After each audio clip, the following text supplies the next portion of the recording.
This week's episode is brought to you by Tabletop Backer Party on Facebook, which is the largest board game crowdfunding group on this side of the internet. Hello, fellow gamers. Welcome to I'd Back That Kickstarter with Gloryhoundd and the very unprepared DrGloryhogg. I'm running late today. For a guy with no job, I can still be late. You were so late today, DrGloryhogg. So if anything's broken? It's totally DrGloryhogg's fault, especially if it's my fault. It's actually DrGloryhogg's fault for being late, and then it caused me to have the issue happen. That's exactly how it goes. That seems fair. That seems fair. I like it. And hello to our chat today. It looks like we have Battlecry and Steven Haunting Curse. We have Paul, we have Petter, we have, I think I said Battlecry. Did I say that? You did say Battlecry, and I just saw... Blame DrGloryhogg. There you go, right? Hashtag blame DrGloryhogg. Cornelius.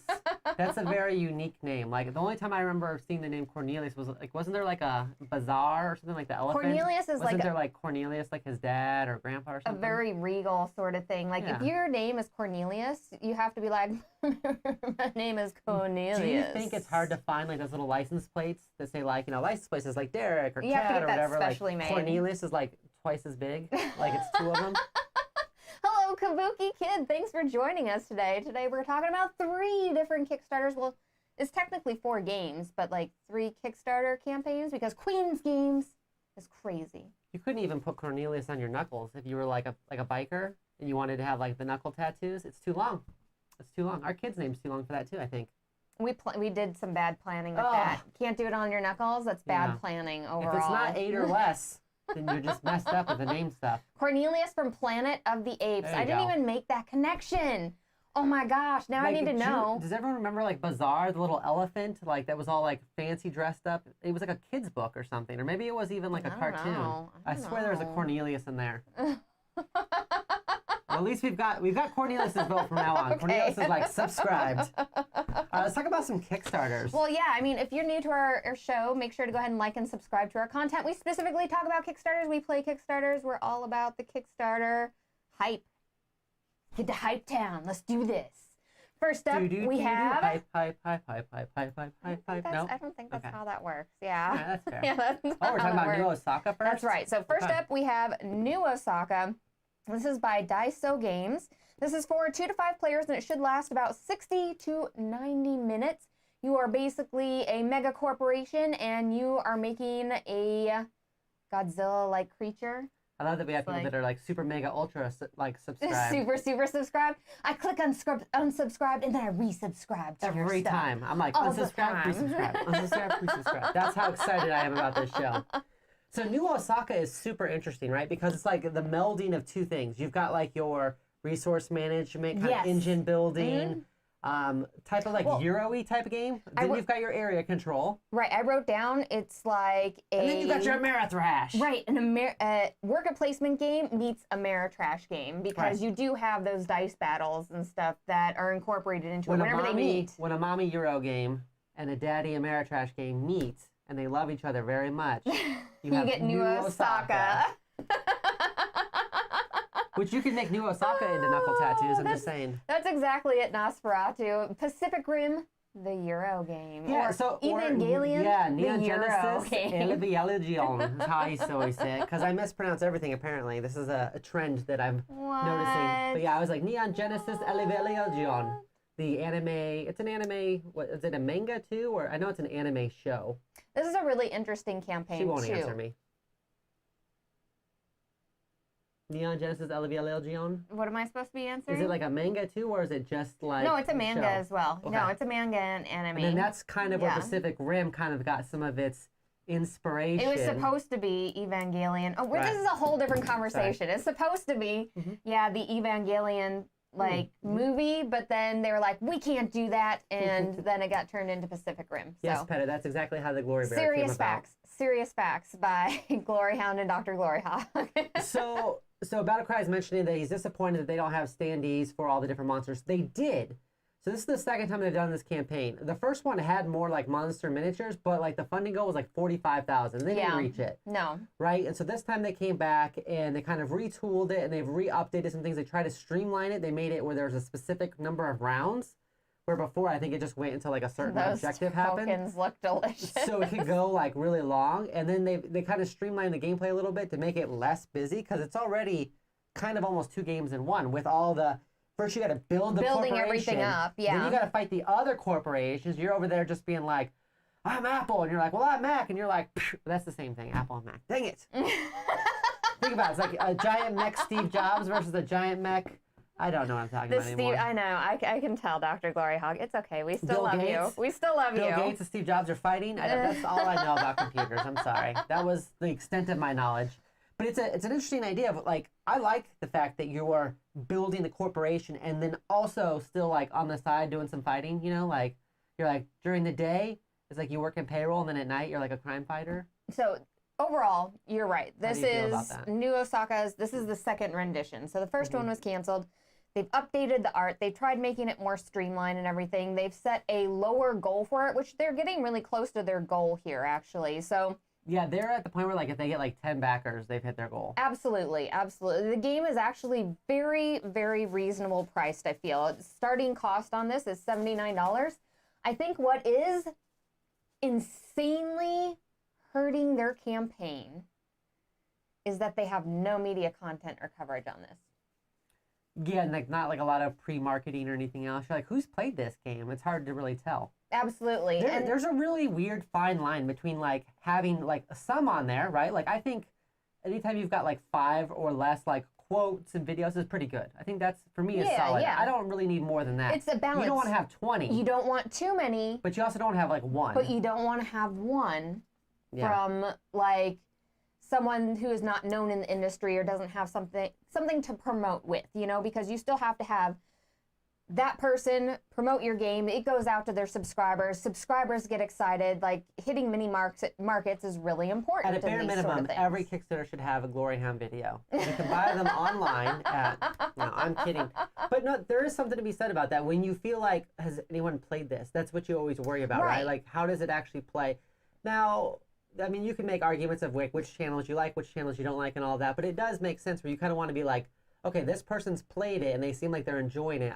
I'm always partial to a playthrough, which is why we do them on our channel, because you can't hide stuff on a playthrough. You can see how it's played and if people are enjoying it or not. I mean, if Gloryhoundd is on it, do they need more than one? No, if you have Gloryhoundd, it's perfect. But I mean, realistically though, that is why we do playthroughs instead of reviews, because we get offered reviews all the time. People are like, oh, do you want to review this game? We're like, well, no. We'll play it, reviews. But then, because I don't want to make the decision for you guys, right? I think everyone here is smart enough to decide if they like a game or not. That's why I can give you a piece of it, and then you decide if you want to actually buy it or not for That's why we do the Kickstarter shows, because we're here to talk to you about what the campaign offers. Yeah. We're not here to make the decision for you. We'll tell you whether we want to back it or not. Right. But ultimately, all of you out there get to make your own decisions. Sometimes I'm actually sold by what people in the comments say too. Oh, very I'll be true. like, oh, that's actually a good point I didn't think about, and then I want to buy it then. It's a collective collaboration of all of us together talking about it online. So hence why we are live. Alan says, this is not a strong Kickstarter week for me. I totally understand. Now, with this Kickstarter right here, I really, really love the fact that they did come back stronger with their campaign. I'm really loving the fact that they really made this look like a deluxeified game. They have these really cool component pieces. Like they've put, at this point, they have a ton of love into this game. They have like side level like resources, right? Like if you bought the upgraded resources, it feels like the resources are really good. I think though that people would rather have standees or miniatures for the monsters over the resources, I think. So let's see here. We have Nosferatu that said, worried they're trying to make too many things in this. All concepts seem cool, but it's a lot of concepts to mix together, and that's understandable. This game is going to be, I feel, I mean, they have it labeled at 60 to 90 minutes, which I think this is the one that ends in, 9 rounds or something, does it? The two that we're talking about today are pretty similar. I can't remember if this one is the one that ends in 9 rounds or not. Of course, Nemesis.Games is here. We will be talking about your game shortly. They're like, standees! Yeah, because they have a plethora of standees in their game. I feel like this game would be doing so much better, though, if they just had more marketing behind it. And it's sad because they can't be out at conventions. They can't be showing this game to other people. I'm sure if this is basically the first big game that they've created. I know it says 3 created, but they had I think a couple of canceled campaigns. I think the first 2 were canceled. Yeah, and this is the second time for this one. This is like their big baby, and they haven't been able to get it out to the world. And I'm kind of really sad by that because there's a lot of really interesting things happening in this game. And sadly, I want to know more, but I can't. Like, there's no way for me to get more information. I know that them sending out such a big box is probably going to be very problematic. Like, it's expensive to send that out to a reviewer. I totally understand. So, Dr. Gloryhogg, what are your kind of thoughts on this? Because well, I'm kind of at that weird apex, right, where I like both of these concepts. Like, I do too. I like the idea of the engine building and the resource management and upgrading like my corporation. And then I do like a good Ameritrash game where I get to fight people. So I could be like, oh yeah, you're doing pretty good over there. You're building a lot of oil. How do you like this? And just throw like a left. All right, and I want to know more specifically about the cards. Like, can the cards influence dice rolls whenever I'm building up stuff? See, I don't know. My place is building up stuff. Like, does that attribute to where I'm placing my little monsters and stuff? And is that going to help me? Like, I want to know more about this game, and I just don't think that they've done a fantastic job with informing everybody on all those tiny little details that I want to see because this looks amazing. I'm so excited to see more about this campaign. I just want to see. I just want more. So once again, this game is like the merging of 2 concepts, right? So like that's going to turn some people on where they're like, oh, that sounds amazing. Other people are going to be like, I'm going to pass on that. I'm kind of in the middle. I'm not 100% decided because I can't see it in action together. Here's the thing. So Scythe has a merging of that because Scythe is a resource management game with area control and fighting in it. Area control and fighting in Scythe, I mean, the area control is really important, but the fighting is actually not that important in Scythe, even though you have that option. And there's even a whole faction that is developed specific to fighting to make that their important thing. Yeah, the only Greg plays. But you wouldn't be able to know that until like you played Scythe because you're hit with this big, I mean, most people... You see the mechs and you get excited. Right, exactly. You're like, yeah, this is an awesome fighting game, this, that, and the other. And then you sit down and play it and you're like, no, this is a resource management game. But you don't know that until you sit down and play it or until you get that information or until you actually watch a full game play through. And so I think this game is actually just suffering from lack of that knowledge, of being able to feel what the actual sense of the game is. Because there's a lot of really interesting things. And Scythe did really well, including both of those mechanics in them. Well, all 3 of those mechanics in them. Just overall. I mean, Scythe even has a hex-style board. It's just a different format, you know? Did I say some deep stuff and you're like, hold on? No, I hold had like on a second, says Dr. Gloryhogg. You shut me down. I don't remember what it was now. So usually I'm the one who gets all rambly, so I feel like you have some strong opinions about this bad boy. I do, because I'm so excited and I'm so sad that I'm not information I need for it. I broke the doctor. Yeah, she is just, whoo. She's usually the quiet one in the relationship, so sometimes I just sit back and I'm just kind of like, dang, did you save that up? Like, I think you said like 6 words to me before the show, and this is like, whoo. Yeah, we try not to chat before the show because I don't want you to know what I'm thinking all the time. I mean, to clarify, we chat about other things. We don't talk about the show I wake ahead of up, time. I get my coffee, and I'm like... That is kind of true. That is kind of true. What was that German word? Kickstarter day. Schnufferflirt, which is like somebody who wakes up and is grumpy and doesn't want to talk until they've had coffee. That's who she is. So there's some really interesting things in here. I really like the theme. So I'm like with Petter, if there's a theme that gets me excited, it's fighting kaiju. Like, I love the idea of giant robots fighting kaiju. I like that the different corporations seem like they play somewhat differently.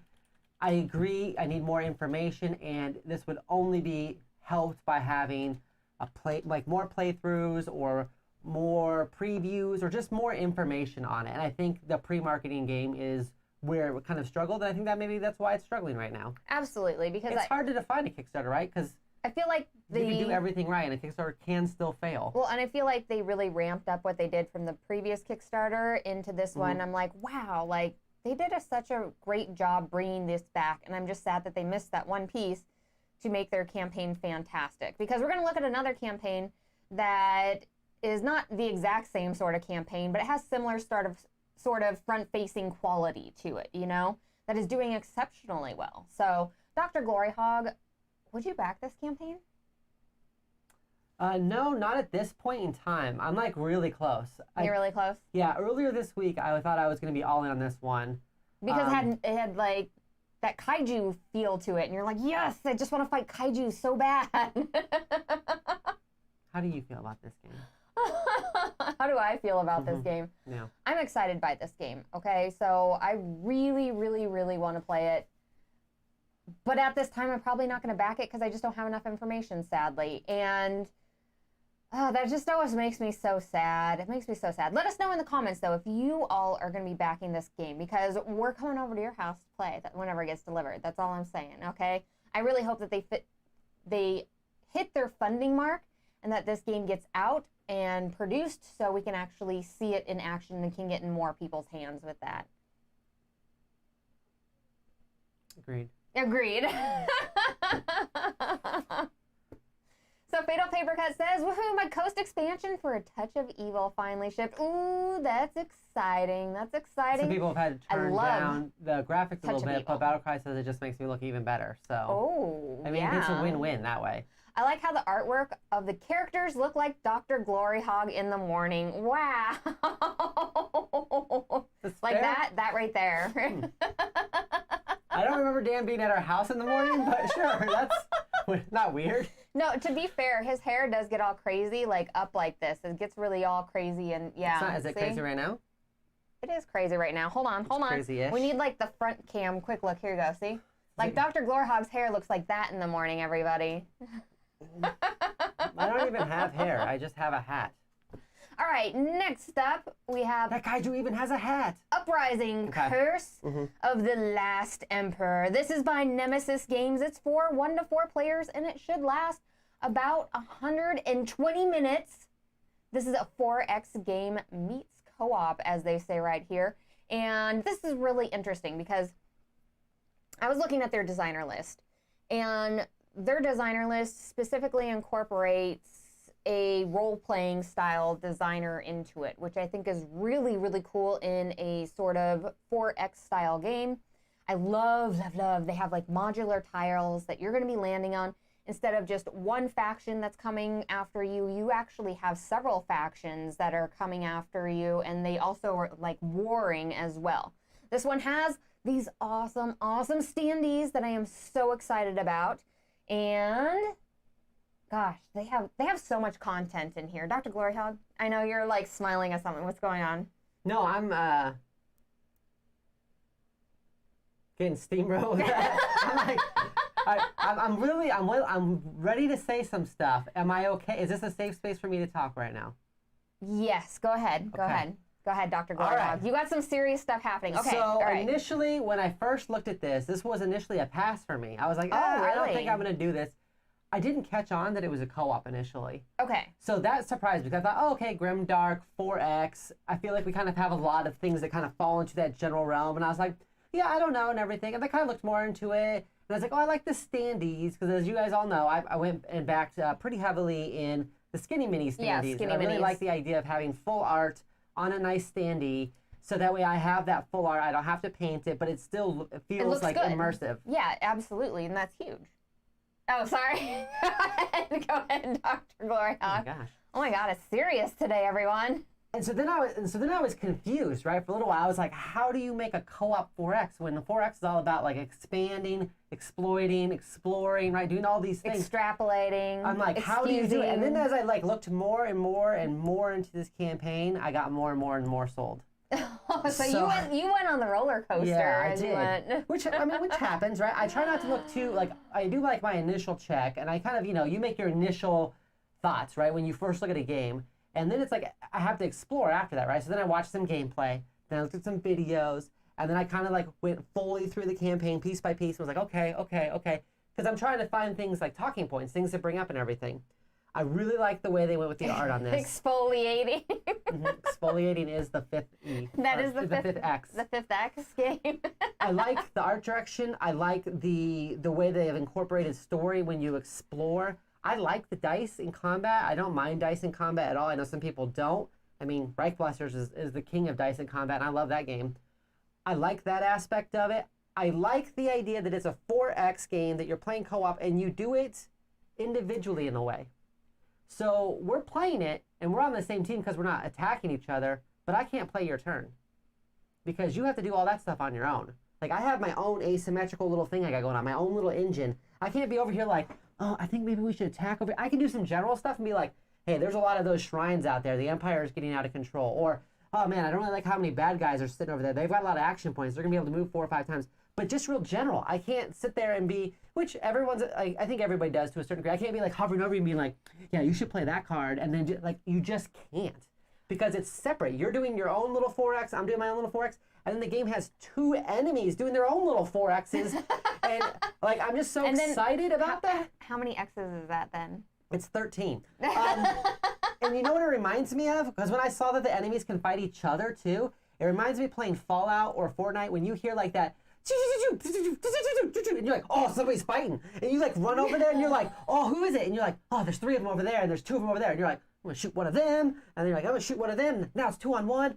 Oh, they're gone. Okay, I'm collecting all the loot. Like, it sounds so great. I'm so excited about them fighting and then just rushing in there and then trying to collect all that XP, right? That beautiful XP. I am that player. If I see 2 people fighting in Fortnite, I run up and I'm like, oh, that guy's almost dead. Okay, I'm gonna shoot him, take those victory points, and then go after the other person who's also weak.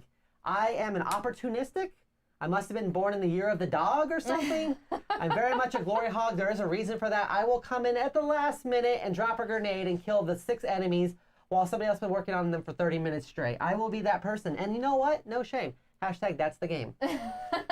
I'm really excited about the fact though that the different factions feel alive and they gain VP on their own. It's not static. It's not like, oh, you've got to beat 80 in order to win the game. It's like everybody has to beat the victory points that above them, and they get their own victory points based off of how they play in the game.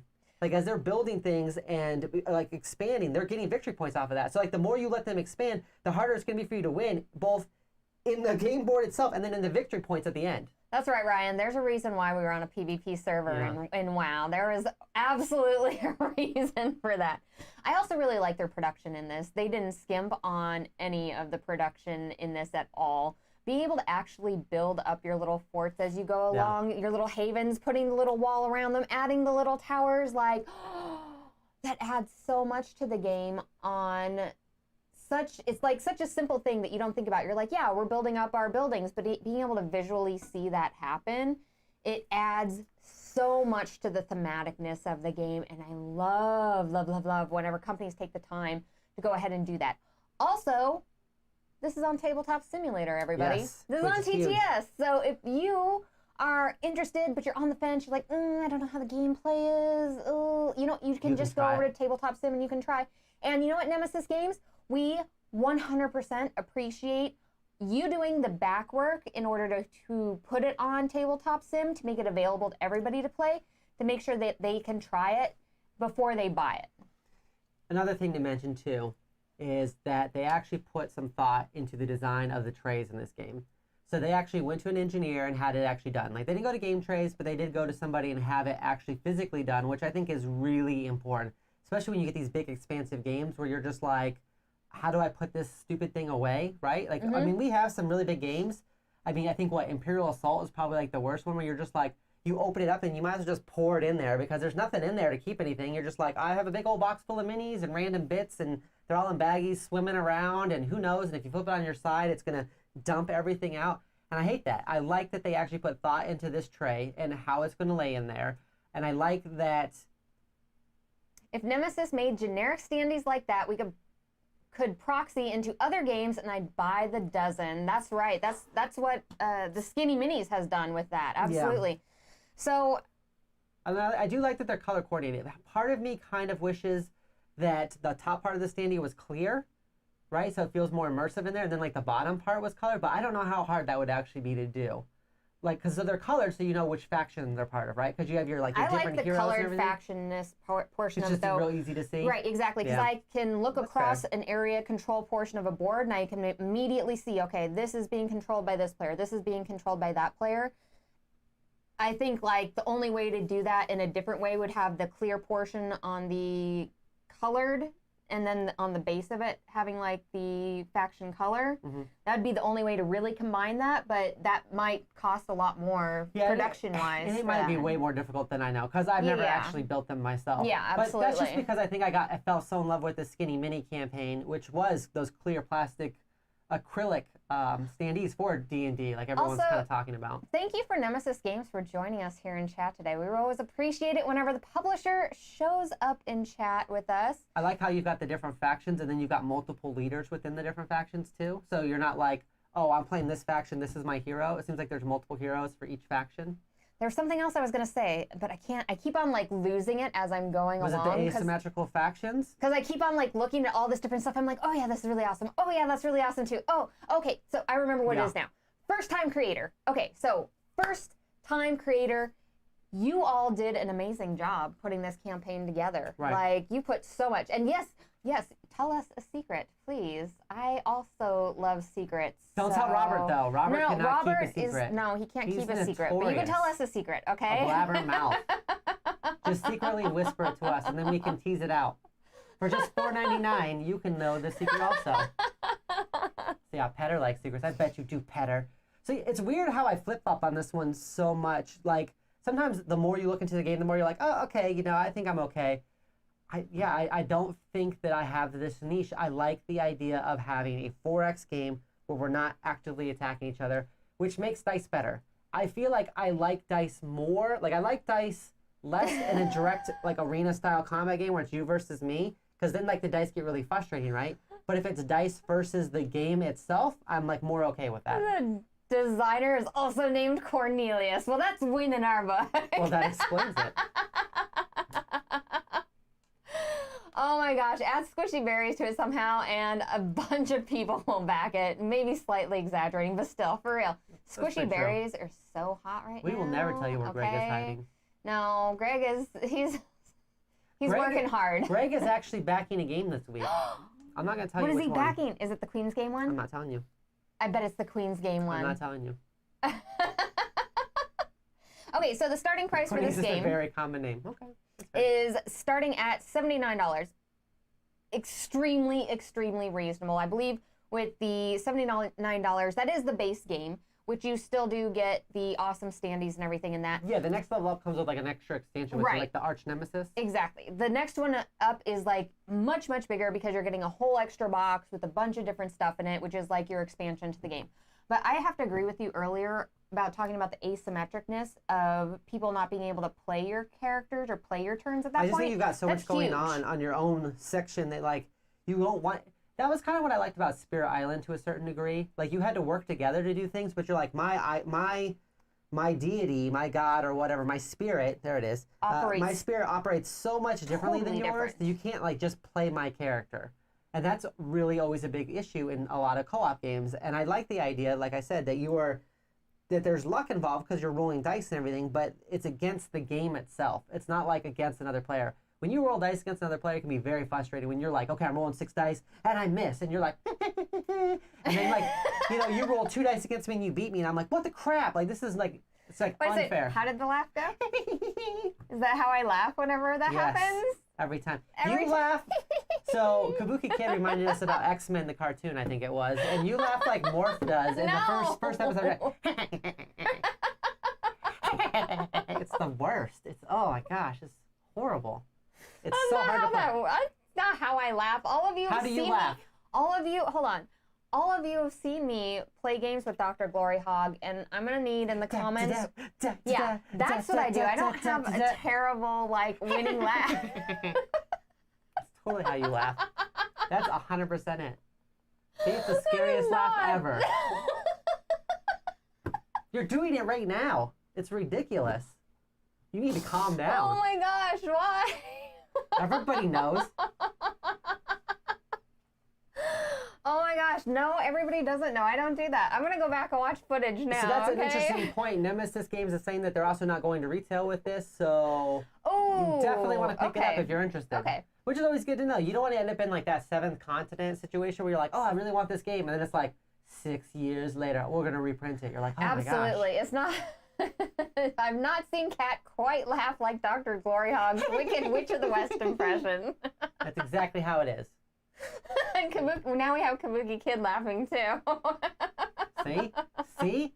Everybody knows. That's exactly how you are. So Luke says, I'm in it for at least the base game. The only thing is I don't like having to get the expansion now. I understand why it's necessary from a production standpoint, but doesn't mean I have to like it. Totally Fair, understandable. That's fair. So I don't like her laugh, but you know, it's still. it's part of the I'm still production. in. It's part of the production. Yeah. Still part of the whole package. So I'm all in on it, I guess. So I love 4X games. I love what they're Yeah. doing this with the different factions and the asymmetrical gameplay. I love going out onto these hex tiles and then flipping them over and then getting benefits or having things happen to you whenever you're on these tiles. Like, this is checking so many boxes for me. The production quality is amazing. I'm going to have to say Pass. You're gonna pass. I'd back this game. Oh my god. I'd back this game. didn't I realize. was excited about it from the beginning. Okay, okay. Not as excited, though, about as DrGloryhogg, maybe. I thought for sure you were gonna pass based off everything you said. It seemed horrible to me. It's just- no, we're definitely a back. I think probably at the base level at least. I don't know if I'm gonna spring for the extra part because I don't have a job. But if I did, maybe I would. Right? Yeah, no, absolutely. If we did not have that job debacle thing happen, we would be 100% all in on this because I want all of the content. I think we can figure it out and make it work at the base level. Absolutely. I can sell this duck in a dungeon. $70. Anybody want this duck? $70. Yes, and fantastic work, Nemesis.Games, for having this be your first Kickstarter and having such a great rollout. The only thing I will totally recommend to you in the future is just making sure you have more diversity with the people who are reviewing or taking a look at your games, because that is an overarching issue that I see regularly every single week. Because the last 3 weeks, I don't think we've seen a female actually in the ranks in the last 4, 8, 9, 12 games that we've reviewed. So just in the future, keep that in mind. Ooh, look at these. Look at these. I love these so much. You love the garrisons? Oh, I love these garrisons so much. They look so amazing, right? I can't wait to lose because I know you're gonna. I can't wait to lose. From what I understand, this game is pretty difficult. I feel like I'm gonna lose the first time, and that's okay because it'll make it better when I win the second time. Yeah. Until I realize that I somehow didn't do a rule right, and I've been getting a benefit this whole time. And then I'll be like, it still counts. Oh, and Nemesis.Games says 8 out of 16 of our heroes are women, and great. we super appreciate that because whenever I'm playing a super freaking awesome superhero in a game, I always love playing a woman superhero. Yeah, I really do. I always pick them. I think it's that's amazing. surprising. I think you're probably the minority there. Probably. Yeah. That's fantastic. Thank you so much for joining us, Nemesis.Games. We really appreciate you hanging out with us. Yeah, this is definitely a 4X for us. This is definitely a back. Definitely for back. us. And let us know in the comments if all of you will be backing this game because I'm interested. I saw some people already that were like, oh yeah, this is it. This is it. Yeah. Next up, we have Hamburg and Amsterdam by Queen Games, who still does not put anything on here for me to click on so I can show stuff to people. Yeah. No. Queen Games doesn't mess around. They always run fantastic campaigns, but they just don't give me a thing to click on, and it always makes me sad. Because you want that video? I just want a video, so whenever I'm talking about their silly games, something cool in the background, okay? I don't think Queen Games is a very big operation overall. They should be after... I don't think they care. They're at 700,000. I think they're just whatever. We say this every time. They're countless, they're making money. How many Kickstarters has Queen Games had this year? It seems like there's always at least one every 3 months or so, one a quarter, I think. At least one a quarter. Yeah. I want to say one every other month. Very recognizable in the I'm going to go back and look. I'm going to go back and look. Okay, so, really excited, though. I was hoping for less interesting European towns. So, this here is actually a reimagining of Bruges and Macau. Yeah, Macau. Macau. I don't know why you're asking me. How would I know? Macau. Which I'm actually super excited about because I love it when our companies take a game from maybe 10 years ago or so. Okay. And then they bring it back and they make it better. They fix the little flaws. They listen to the community that has said, oh, this is broken in the game, or I don't like this because there's too much of that. And then they come back and they make this game a better game. And not only that, Queen's Games has done this. This is going to get okay, hold on. This is going to get, everyone, this is going to get ridiculously hobby gamerish, because these boxes are collector style looking boxes where you can get them a collector number on them. Like a coin. You can get a card that comes with it. You can reserve a number and then get all 4 of their planned like comeback games and have them all in these boxes that you could put on your shelf that looks like so pretty and like gold, and you just want to like touch That's smart on their and part. That's so smart. Because there are people, and we are definitely one of them, that whenever we get something, we are stupid about collecting things, right? If you have one, you feel like you got to get the whole collection. Yes, exactly, Kabuki Kid. Like from the Franklin Mint, seriously. So there's actually, so Alan was talking about how he doesn't know that much about these games. There's actually a lot more dice in these than I thought. I have all the Feld games I played, I don't ever think of as dice. I always think of just very Euro-y, right? Yeah. But both of these there's dice in both of these that you're doing. Now it's more like you're rolling dice to do actions, right? So it's more like, what is that? More like a dice placement? Yes. Or dice management instead of like just straight up dice rolling. But there are dice in it, which I was kind of surprised by. And Nosferatu says, but now you can open and play Amsterdam without ruining the value. That's right. Now you can't. What number are you picking? 42, 420, 55, 5? I mean, 42 is a solid number. That's a pretty solid number. Or 3. I think those are my 2 favorite numbers. I think 3's probably already taken at this point. I'm pretty sure that's not out there anymore. I'm so sad. So sad. 42 is probably taken too. Dang it. Okay, so both of these games, both Macau and Bruges are like at a 7.4, 7.2 on Board Game Geek list. They're well-known games in the community. I've actually never played either of these games, sadly. I'm kind of super sad about that because I always like being able to play. Yeah, and what's weird is that Greg's only played one of these too. Oh, really? Which one did he play? I'm not telling you. Why you gotta tease this? Because Greg is like the Feld master. I thought they had every Feld game, honestly. But then I'm he didn't surprised have that the there's one? Did you laugh at him See? That's it. Witness. Somebody say that. That's exactly how you laugh when you're winning. So I was surprised because he's played like every Feld out there, I thought. And there's one that he definitely doesn't have, so.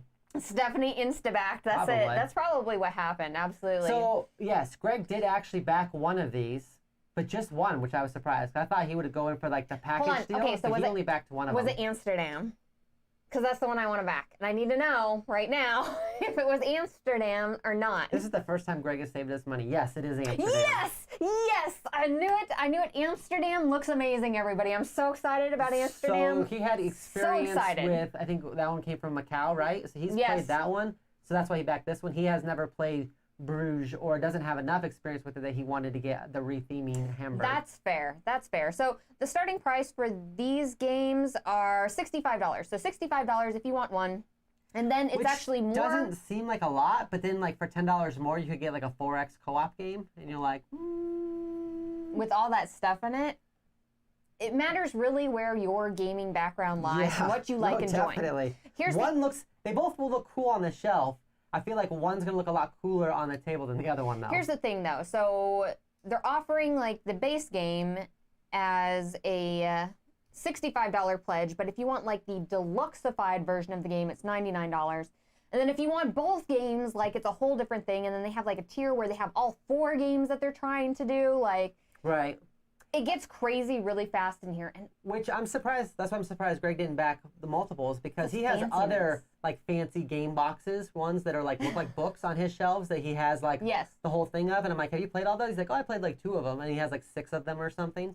So that's why I was surprised he didn't go for all of them. So game trays, interesting. Still not that interested. Yeah, game trays are always fantastic in any game. Like I was just actually going to say that the deluxeified version of it does get you the organization of all those components. Like they have some really good stuff in the deluxeified version, but I haven't even gotten down to the whole like Amsterdam part yet. Okay, so they totally did this as a super like hobby gamer hit. Like, you okay? It's too much. Collector's bundle? Yeah, autographed cards of Feld. It's like you can start trading them. We should totally do designer trading cards. That would be hilarious. Am I right? You could have like their list of like their games that they've made. I think it's too late. Because what would you be like? Oh, I've got a rookie Wolfberg, like what? Or like, oh, I've got the. Or you're just sitting there, you're like, oh, I've got one of the Henrys of the first game he did. You know that? Can I get posters of Feld in my game room wall? That's right. You get the poster of them like on your wall. You can put it over your bed Well, now at people night, can get a okay? poster of you doing that. They just got to Oh, screenshot Lord. that. No, you're in it, so. So you're saying they wouldn't want me in it? Wow. Oh my gosh. Okay, so they have metal coins that you can get with this. It's just, they just like insanely up the level of this stuff. Kabuki It's Kid's got the right idea. I'll insane. trade you my rookie Nolan Ryan for your Stefan Feld. That's a good trade. I think that's amazing. Queen Games, man. They have like, a lot of really good stuff going for it. I'm just keep knocking it out of the park, and I'm like, dang it. I'm always interested in what they're doing. They never speak to me directly, right? They don't speak to my Amerithrash soul. It's because they're super heavy Euro game style. And they yeah. look, out of the two of these, there is one that I would back, and I would back Amsterdam. Because I like the rotating wheel. Yes. I forget The what they call it. resource management portion of the wheel, and we'll get to that here Where in a you're second. like, you're selecting die, you put that on the wheel. If you get more resources, it takes you longer to get them, and then like it gets ticked along. Which is an amazing mechanic. I love that mechanic. I really like that, and I've really been enjoying that kind of, it's not rondelle, but like that kind of spinning wheel thing, right? Because that was what was in Barrage that I really enjoyed. So I really enjoy the idea of that. But Greg's buying it, so I don't have to. So Steven says, the game trays in Reavers of Midgard were really nice, but not as thick as we expected, so Game Trays remade them and sent another set out to everyone that they didn't hold closed. I have a real quick background, Stephen, because I've actually been talking to Game Trays a lot recently. That was done, so Game Trays sends their designs over to, the company overseas that then actually makes the design. The Reavers of Midgard specifically, there was a kerfuffle. It was on the manufacturer side that they were put together incorrectly and everything, so they did what they could to try to fix it, but if the designs aren't followed, then the designs aren't followed, right? There's only so much you can do. Somebody else is actually physically pouring the plastic. So, but if you want more information, you can actually contact Game Trays directly about that, because I've actually talked to them about that yesterday, funny enough.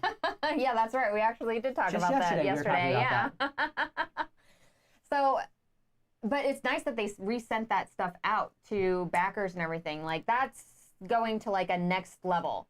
So Petter says, no lazy Susan, but it's close. It's close. This mechanic here. Why do we like this so much? I just love this mechanic so much. Maybe it's because we don't have a lot of it. No, I love this mechanic so much because it really, you know exactly how much time it's going to cost you whenever you put resources into something. Right. And that makes you have like such an internal, I know for me, such an internal struggle of like, should I put this on here? Or like really planning for whenever it comes out.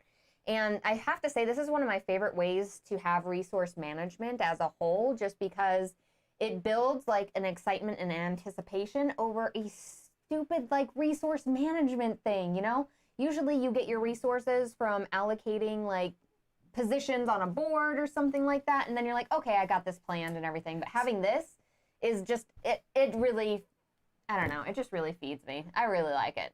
That's funny. I'm laughing because, so Kabuki Kid said they could have just made the outside ring spin. It wouldn't be as cool, Kabuki. Wow, Kabuki. And Nosferatu Clown says it reminds them of some like Mousetrap for some reason. So what if it was like if you put it in the 6 and you wanted to move it forward, like a trap would come down on your hand or something? Oh, that'd be so messed up. Now we're mixing some genres together. Mousetrap with like a Feld. The Mousetrap, like the Euro version of Mousetrap. The Feld version of Mousetrap. If there's a designer I'd like to see actually tackle Mousetrap and try to make it into a Euro, it'd be Stephen. And then you have it. the mini game of like the setup. You have like the pre-mini game of the setup of your Mousetrap Euro game, and then you play the Euro game afterwards. That's how you have to push your cubes in order to move your mice. Roll your dice, move your mice. There you go. So I do actually, both these games look really interesting as far as Euros go. And I don't mean to say that with a caveat, but it's, for me, I just can't get hyped about a Euro. I can enjoy it once I play it, but man, I do not pick up a Euro from the shelf and just go, I think I should try this. Where there's definitely games that when I go to a game store, I'm just like, oh, this looks cool. We should try this. Euros just aren't that for me. But luckily, Greg is backing it, so I don't have to. So let's see here. Kabuki Kid says, let's face it, if you spin it with cubes in there, they will bunch up on the pushing walls. And that is true. But it's still so much fun to like play with. Like, it's so much fun. The deluxe, super ultra mega deluxe version is gonna have a metal wheel that's motorized. It's like, you just turn it on. It's like, you have to actually pour like a little gas can into it to power it up. That's the next level. Steven says call Restoration Games for that. That's right. I feel like Mice and Mystics is the Euro version of our Junk America version of Mousetrap. Actually, that's not a bad comparison. Yeah, you know what? Like Mice and Mystics is like your like your Ameritrash version of it, I guess. I'll trade you 3 cubes of silk, but I didn't get cubes because the man missed the jump into the bathtub, right, from like the mousetrap thing you're trying to do. I like it. That is the next level of Euro games. I think if you put in like the mousetrap components into this Euro game, oh my gosh, that's what most people think of as like Ameritrashers, right? They're like, oh, you just put some wacky stuff in the middle, then they'll be happy. All right, I gotta go look at these prices because these prices are just gonna get crazy. So $130 for both the Hamburg and There's something about the Amsterdam. Oh no, absolutely, because they have all these different pledge levels. So then you have your deluxe bundle, which is about $200 with a limited autographed edition. Yeah, with you get those little stickers on there where they're numbered and everything. Okay, then you have they're hunting for whales. Then you have here's the one with the 4. Okay, so this is where you get to pick your number and everything. Like it's a $400 thing. You're gonna get all 4 games eventually here, and they're all gonna look really pretty and all new. And you're gonna get your special number. And then you get your gamer card. You actually get a gamer card with this that says you are a legit hobby gamer. And you actually have your picture in there and that's stuff. not what the card says. Oh. You get the card, and it's a gamer card, but when you flip it, it just says, I'm better than you. So that way you can, and I'm not here to shame anybody who does it, but this reminds me of like Magic the Gathering when they do like their super ultra premium deluxe box where they're like, you can get this pack and it's like $80 for this pack. And they're like, but they'll all be foiled, they'll all be different art. Like, it's very, this kind of, it feels like Queen Games finally figured out like, hey, some people will pay a lot of extra money if you foil a card. Like maybe we should foil out a game by going super ultra mega deluxe with like customized numbers and everything. I am really interested in Amsterdam though, for sure. So let's see here. Haven't you heard of the declining state of the, oh my gosh, I don't even want to talk about that ridiculous expired thing. Oh my goodness, everyone. That's terrible. Let's not talk about that. It makes me sad. If you want to make me sad today, that's the next thing.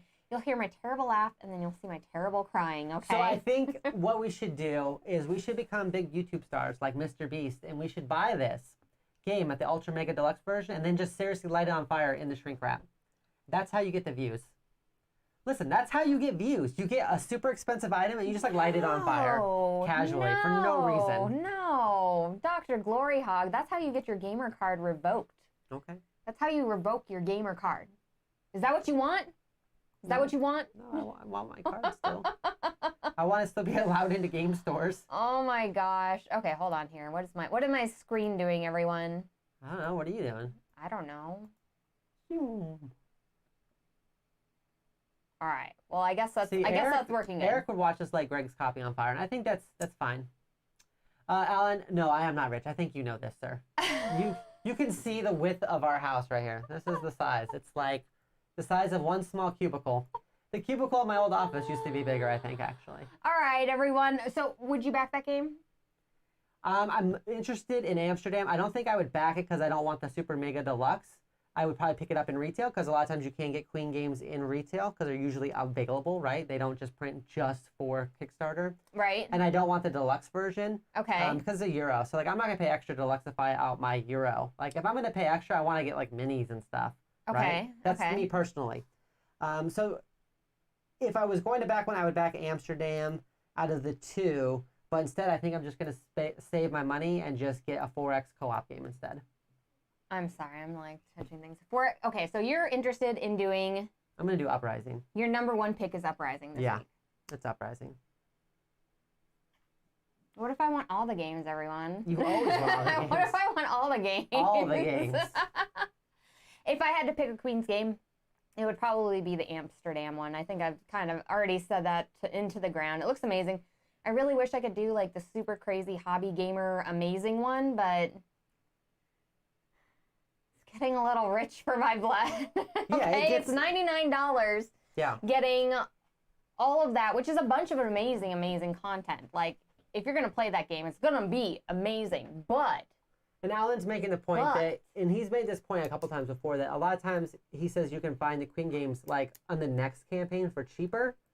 Because like, it gets bundled in. Oh, that's a good note. So like, if you get like the next campaign, that it'll be cheaper because like it'll get bundled in with the other ones. Yeah, I don't know. It seems like that's what Alan's kind of done in the past to get multiple Queen games at the same time. Okay, that's a good note.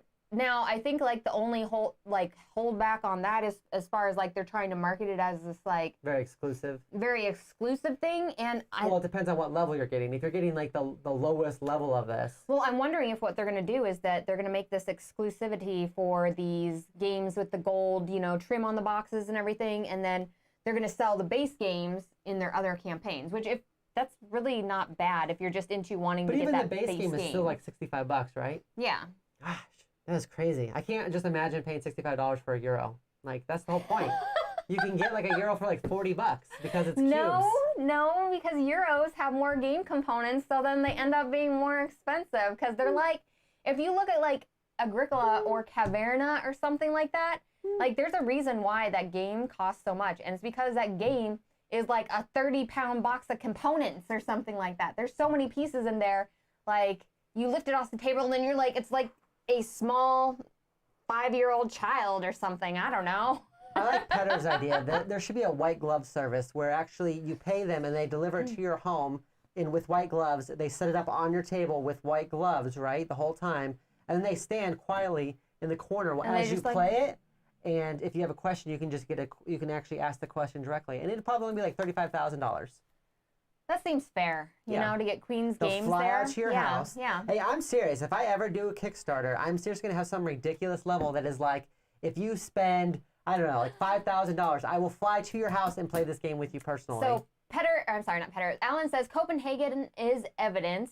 Totally understand that. Absolutely. I agree with you. So it seems like the only incentive to back now is specific reserve numbers. Absolutely.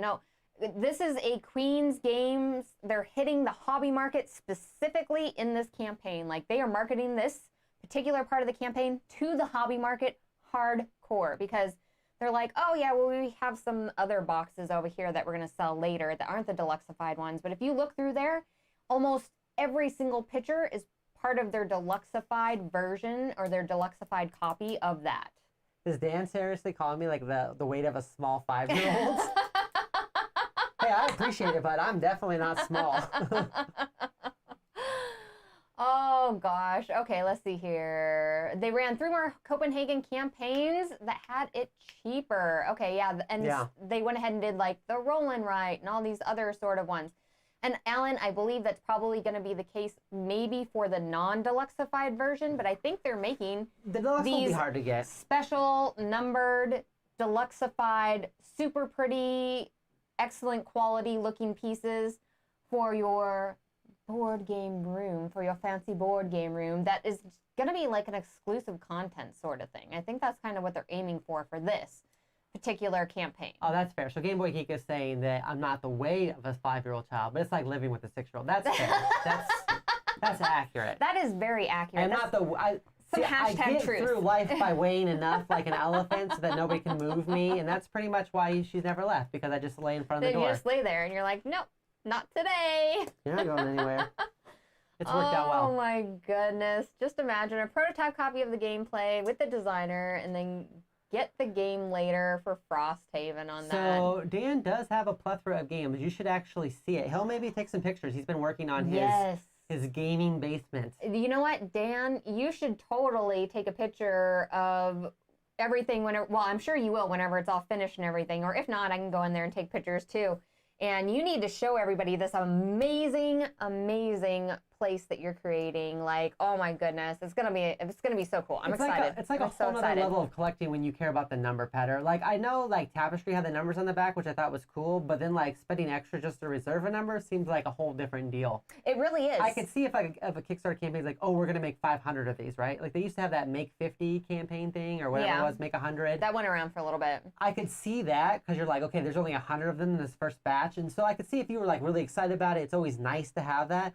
But I don't see myself paying extra for that number. This is a pristine collector's sort of piece that they're really going after. But how do you have a collector's like for a board game? Because as soon as you take it out of shrink, I mean, I guess it's like having a collector's like action figure, right? Where you're like, it's a collector's edition, it's in shrink, and if I ever touch it or play with it, it's now worth half. It's like the collector's edition of Monopoly, where like you have like the little pull-out drawers, and it's in like this nice little case thing. But no one's really collecting that, though. I don't really feel like that's a thing that people are like, it's going to go up in value. I don't know. I never think that board games will go up in value. Very rarely do they, because they can just be reprinted. It's not like they're some fine commodity that can't be redone. All 4 at the collector's like price and stuff like that, and they're numbered, and then somebody steals your game.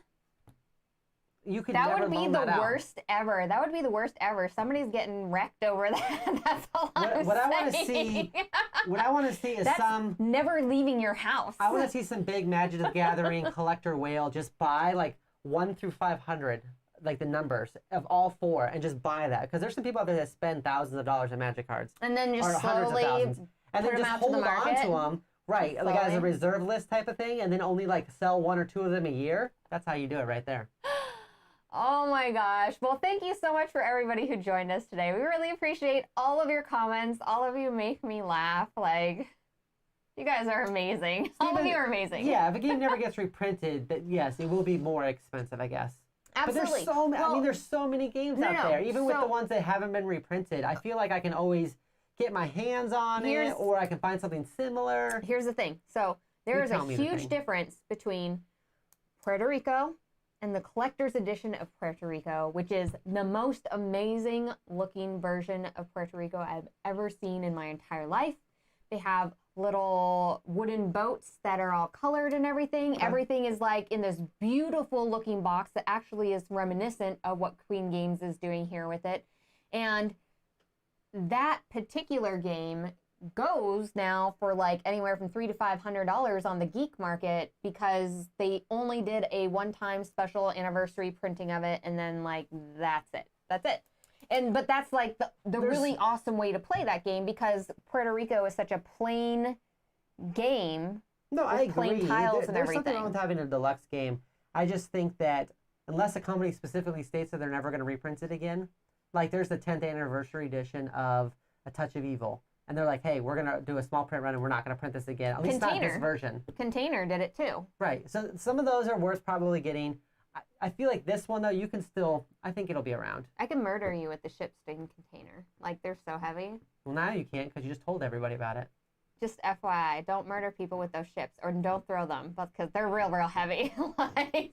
But that game, without having the little ships, with you being able to stack all the stuff on there and everything, you don't lose aspects of the game, but you lose like the theme, like in that, you know, which can be really important for a Euro style game. I'm sorry, you know what? I'm just saying, I would love to have a collector's anniversary edition of a game. Euro game. Yeah, because I think that they really pull in the extra aspects of the theme into that, and they look amazing usually.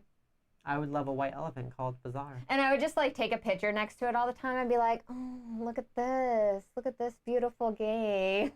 You just always have it in the background. It's totally worth it for that one Instagram picture, right?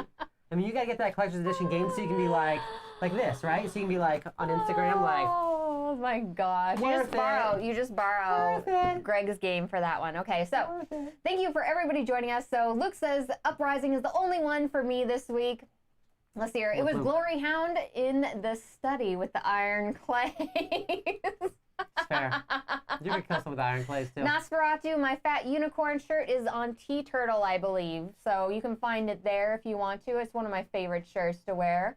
Let's see, our collector's version of Mice and Mystics with real mice. I am not a fan of that. But I mean, think about the cute little swords they'd have, little button shields. If you enjoyed this video, make sure to like and subscribe to our content, as we do a Kickstarter show every week, and we talk about Kickstarters and play them gigantic throughout ships. the week. We're going to be playing Windward on Sunday. That's right. So if you want to see 2 p.m. Windward Pacific in action, Standard Time, let us know. Come to our chat. Talk to us. As we It'll be chase amazing. flying whales. Yes. Other than that, we will see all of you later. Thank you so much for joining us. Bye.